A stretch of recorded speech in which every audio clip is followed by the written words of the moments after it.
बिस्मिल्लाहिर्रहमानिर्रहीम। दुरूदो सलाम हो मोहम्मद व आले मोहम्मद पर। अस्सलामु अलैकुम। आप देख रहे हैं बेसिक न्यूज़ नेटवर्क। मैं हूँ काज़िम मुज़फ़्फ़री। सबसे पहले आज की हेडलाइंस। इंसदादे दहशतगर्दी के मामले पर पाक रूस ताउन को वुसअत देने पर इत्तफाक।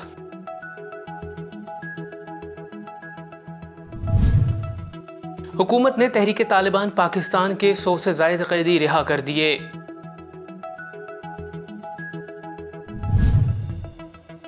पाक फिजाइया ने जिसका तैयारा मार गिराया, भारत ने उसे एजाज से नवाज दिया।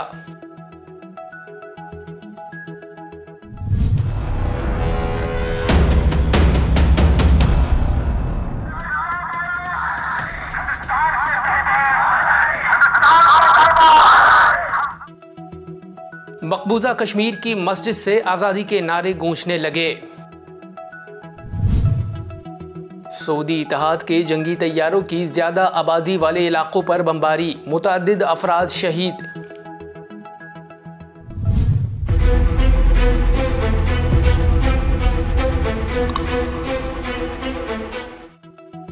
नामवर मुसन्निफीन की आयरिश मुसन्निफा की जानिब से इसराइल में किताब शाया न करने के फैसले का खैर मकदम।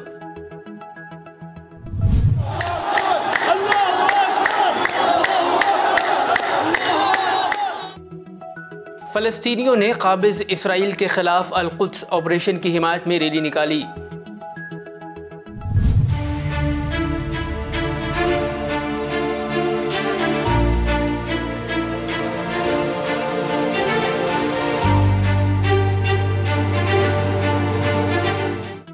अक़वाम मुत्तहिदा ने कहा है कि अफ़गानिस्तान का मालियाती निज़ाम तबाह हो सकता है। फ्रांस में कोरोना की 5वीं लहर में नए केसेस बिजली की रफ्तार से बढ़ रहे हैं।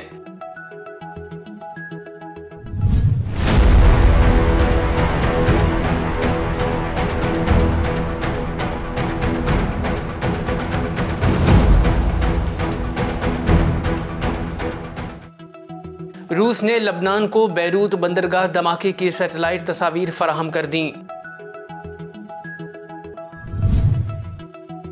बल्गारिया में बस में आग लगने से 45 अफराद हलाक हो गए।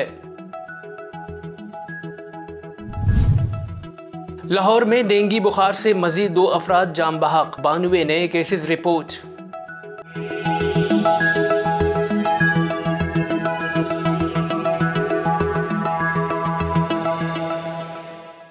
और अब खबरें तफसील के साथ।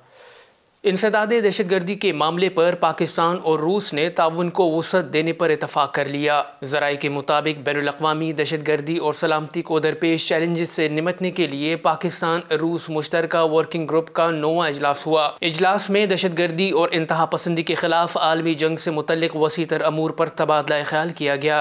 मौजूदा चैलेंजेस के साथ साथ बैनुल-अक़वामी और इलाकाई अमन सलामती के लिए नए और ख़तरात भी शामिल थे। दहशतगर्दी के नज़रियात का फैलाव और दहशतगर्दी की नई शक्लों का उभरना एक संगीन चैलेंज है। दोनों ममालिक ने बैनुल-अक़वामी दहशतगर्दी से निमटने और सलामती को दरपेश दीगर चैलेंजेस से मुतल्लिक अमूर पर अपनी 2 तरफ़ा मावनत को मज़ीद वसअत देने पर इत्तफाक किया। हुकूमत ने तहरीक तालिबान पाकिस्तान के 100 से ज़ायद कैदी रिहा कर दिए। एक ज़िम्मेदार आला सिक्योरिटी ज़राए ने तस्दीक की है कि हुकूमत ने तहरीक तालिबान के 100 से ज़ायद कैदियों को रिहा कर दिया है, जिनमें अक्सरियत उन लोगों की है जो हुकूमत के कायम करदा इंटरमेंट सेंटर्स में इस्लाह के अमल से गुजर रहे थे और इन्हें 6 माह की इस्लाही अमल की तकमील से पहले ही रिहा किया गया। वाज़ेह है कि पाकिस्तान ने तहरीक तालिबान अफ़गानिस्तान के कहने पर तहरीक तालिबान पाकिस्तान से मुज़ाकरात का सिलसिला शुरू किया, जिसमें अफ़गान तालिबान ने पाकिस्तानी तालिबान के मुस्तक़बिल में अमन में रहने और आईन पाकिस्तान को तस्लीम करने की ज़मानत दी है। 1 नवंबर को तहरीक तालिबान पाकिस्तान ने सीज़ फायर का ऐलान किया था।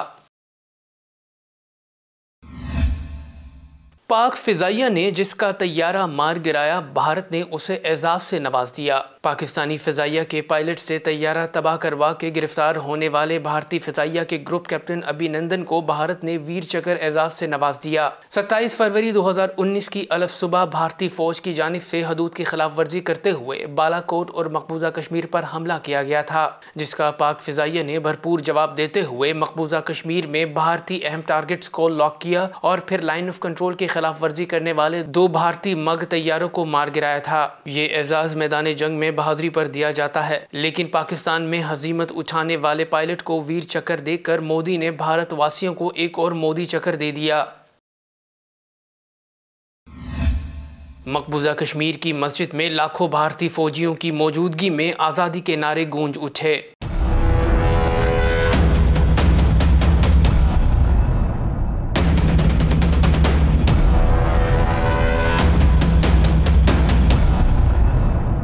लाखों भारतीय फौजियों की मौजूदगी में मकबूजा कश्मीर की मस्जिद से भारत से आज़ादी के नारे गूंज उठे।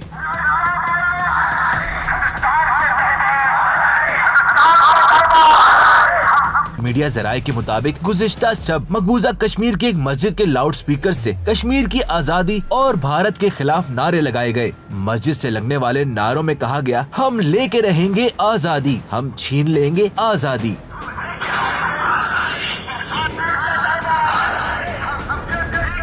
ख्याल रहे कि मकबूजा जम्मू कश्मीर में भारतीय अफवाज के मजालिम उरूज पर है। गुज़िश्ता रोज भी जिला कुलगाम में एक कश्मीरी नौजवान को शहीद कर दिया गया, जबकि चंद रोज कबल भी काबिज भारतीय फोर्सेस ने सर्च ऑपरेशन की आड़ में 4 कश्मीरी डॉक्टर्स को शहीद कर दिया था। याद रहे, मकबूजा जम्मू कश्मीर अगस्त 2020 से आर्टिकल 370 खत्म होते ही कश्मीरियों के लिए जहन्नुम बना दिया गया है, लेकिन भारतीय अफवाज के मजालिम के सामने कश्मीरियों का जज्बा हुर्रियत शिकस्त नापजीर है और कश्मीरी जुल्म सितम की चक्की में पिसने के बावजूद आज़ादी के ख्वाह हैं और जुल्म की आंखों में आंखें डालकर आज़ादी के नारे लगाते हैं।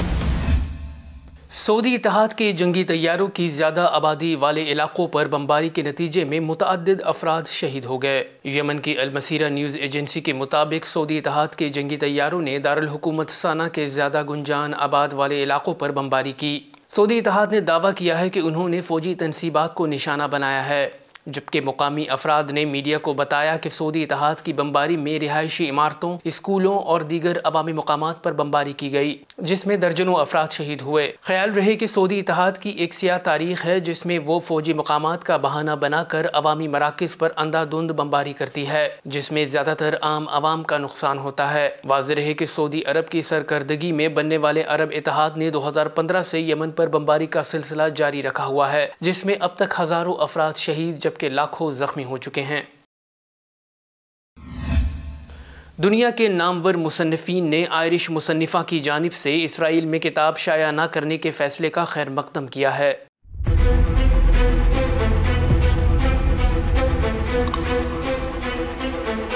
आयरिश मुसन्निफा की इसराइल की फ़लस्तीन पर इंसानियत सोज कार्रवाइयों की पादाश में इसराइल में किताब शाया न करने के फैसले ने दुनिया भर में इन्हें मकबूल बना दिया। दुनिया भर से दर्जनों नामवर मुसन्निफीन ने आयरलैंड की मुसन्निफा के इस फैसले पर इन्हें सराहा और इस मुद्दे पर इनके मौक़िफ़ की हिमायत की। दुनिया भर से मुसन्निफीन का कहना है कि सेहूनी पब्लिशर को हिब्रू ज़ुबान में अपनी किताब शाया न करने की इजाज़त न देना एक मिसाली अमल है। सैली रूनी ने कहा कि मैं फ़लस्तीनी कॉज को सपोर्ट करती हूँ और फ़लस्तीन में इसराइली मजालिम के खिलाफ एहतजाजी तौर पर किताब की अशात से मना किया है। याद रहे कि आयरलैंड की बेस्ट सेलर नावल निगार सैली रूनी ने अपनी किताब beautiful world where are you दुनिया की कई जुबानों में शाया की, लेकिन जब इसराइली पब्लिशर ने इस किताब को हिब्रू जुबान में तर्जुमा करके शाया करने की इजाज़त चाही तो मुसन्निफा ने मना कर दिया। इस तरह का एहतजाजी रवैया फ़लस्तीन की हक़ानियत को मज़ीद तक़वियत देता है और इस बात की अलामत है कि दुनिया में मज़लूम की हिमायत के लिए सिर्फ ज़मीर का जिंदा होना लाजमी है। जिस तरह मुसन्निफा ने फ़लस्तीनी कॉज की हिमायत करके जिंदा ज़मीरी और गैरत की आला मिसाल कायम की है, और दूसरी तरफ बाज़ अरबी ममालिक अपनी अरबी व इस्लामी गैरत भुलाकर इसराइल के साथ गठजोड़ कर चुके हैं।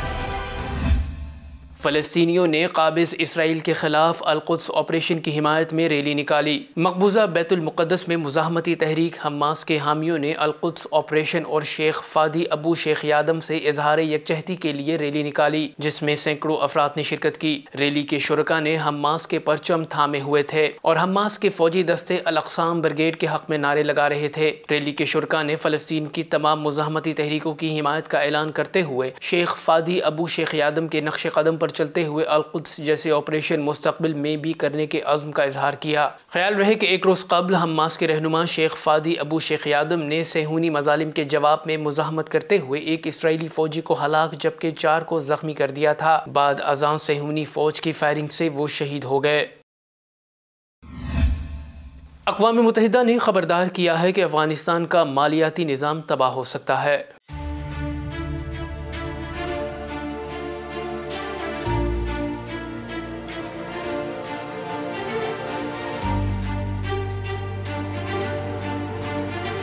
अक़वाम मुत्तहिदा का कहना है कि अफगानिस्तान में अवाम की जानिब से कर्जों की अदायगी में नाकामी, कम डिपॉजिट, नकद रकम की कमी की वजह से मालियाती निज़ाम तबाह हो सकता है। अफगान बैंकों को सहारा देने के लिए फौरी इक़दामात की जरूरत है। अफगानिस्तान में मालियाती निज़ाम की तबाही के मुआशी समाजी असरात खतरनाक होंगे। अफगानिस्तान में बैंकिंग मालियाती निज़ाम पर अक़वाम मुत्तहिदा की रिपोर्ट में कहा गया है कि अफगानिस्तान का मालियाती और बैंकिंग अदायगी का निज़ाम दरम भरम है।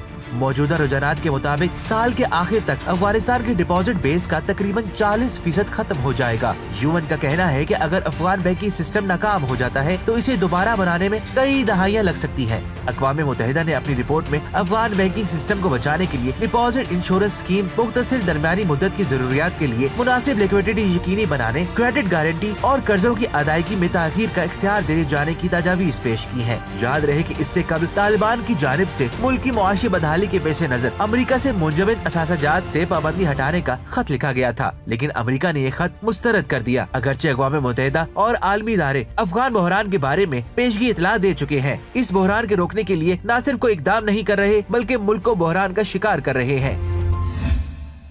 फ्रांस में कोरोना की 5वीं लहर में नए केसेस बिजली की रफ्तार से बढ़ रहे हैं। आलमी खबरसा इदारे के मुताबिक फ्रांस में वायरस के नए केसेस की शरह में तशवीशनाक हद तक इजाफा हो रहा है। गुज़िश्ता 24 घंटों के दौरान रोजाना की बुनियाद पर कोविड के नए केसेस में दुगना इजाफा हुआ है। फ्रांस के महकमा सेहत की जानिब से जारी बयान में कहा गया है कि हफ्ते के रोज तक 7 दिनों में कोरोना केसेस के औसत 17,153 तक पहुँच गई, जो पिछले हफ्ते सिर्फ 8,458 थी। यानी नए केसेस की शरह में 81% इजाफा हुआ है। हुकूमती तर्जुमान के मुताबिक नए केसेस बिजली की रफ्तार से बढ़ रहे हैं। तर्जुमान ने यह भी बताया कि हफ्ते के रोज अस्पतालों के इंतहाई निगहदाश्त के वार्ड में 7,974 मरीज दाखिल हुए, जिनमें से 1,033 की हालत नाजुक है।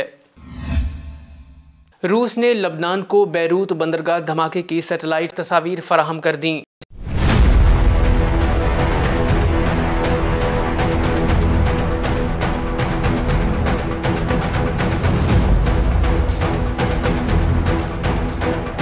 रूस के वज़ीर ख़ारजा सरगेई लारोफ ने बताया कि रूस ने लबनानी सदर मशल ऑन की दरख्वास्त पर रूसी सैटेलाइट से बैरूत पोर्ट धमाके की तस्वीर लबनान को फराहम कर दी हैं। उनका कहना था कि बैरूत पोर्ट धमाके की तस्वीर रूसी सैटेलाइट कंपनी रासकोसमोस ने तैयार की, जो कि लबनान को फराहम की गई हैं। इनका मजीद कहना था कि रूसी सैटेलाइट की फराहम करदा तस्वीर से लबनानी पोर्ट धमाके की तफ्तीश और वाक़े के ज़िम्मेदारान के तयन में आसानी होगी। वाज़ेह है कि बैरूत पोर्ट धमाका नॉन न्यूक्लियर धमाकों में सबसे बड़ा धमाका था, जो 4 अगस्त 2020 को पेश आया, और इस धमाके में 250 बेगुनाह अफराद जान से हाथ धो बैठे और हजारों अफराद जख्मी हुए। इस धमाके ने आधे बैरूत को जमी बोस कर दिया। याद रहे कि बैरूत पोर्ट धमाके का सबब हिजबुल्लाह के असलहा गोदाम में धमाके को करार दिया गया था, जबकि हिजबुल्लाह का कहना था कि इस वाक़े में हिजबुल्लाह को मुलव्विस करने की साजिश की गई है और हिजबुल्लाह की जानिब से यकीन दहानी कराई गई है कि इस वाक़े के ज़िम्मेदारान को बेनकाब करके निशाने इबरत बनाएंगे। खबरों में शामिल करते हैं एक अफसोसनाक वाक़या। बल्गारिया में बस में आग लगने से 45 अफराद हलाक हो गए। गैर मुल्की खबरसा एजेंसी ने बल्गारिया की वजारत दाखिला के हुकाम के हवाले से बताया कि मगरबी बल्गारिया की हाईवे पर सफ़र करने वाली बस में अचानक आग भड़क उठी, जिसके नतीजे में 45 अफराद हलाक और 7 जख्मी हो गए। हलाक और जख्मी होने वालों में बच्चे भी शामिल हैं, ताहम बच्चों की सही तादाद अभी सामने नहीं आ सकी। बस हादसे में झुलस जाने वाले 7 जख्मियों को अस्पताल मुंतकिल कर दिया गया। हुक्काम ने हलाकतों में इजाफे का खदशा जाहिर किया है, जबकि आग लगने की तहकीकात की जा रही हैं। लाहौर में डेंगू बुखार से मजीद 2 अफराद जान बहक हो गए, जबकि 92 नए केसेस भी रिपोर्ट हुए। सेक्रेटरी महकमा primary and secondary health care के मुताबिक पंजाब भर में 24 घंटों के दौरान डेंगू के 92 मरीज रिपोर्ट हुए। रवां साल लाहौर से डेंगू के 17,097, जबकि सूबे भर से 23,687 सामने आ चुके हैं। सेक्रेटरी सेहत का बताना है कि रवां साल पंजाब भर में डेंगू बुखार के 120 अमवात हो चुकी हैं। सूबे भर के सरकारी अस्पतालों में डेंगू के 1,255 मरीज दाखिल हैं। गुज़िश्ता रोज़ महकमा सेहत की टीमों ने लाहौर में 32,084 इंडोर और 5,467 आउटडोर मुकामात को चेक किया। देरी असना 295 मुकामात से डेंगू लार्वा तलफ किया जा चुका है। अब तक के लिए इतना ही। मजीद खबरों के लिए देखते रहिए बेसत न्यूज़ नेटवर्क। अपना ख्याल रखिएगा। अल्लाह हाफिज़।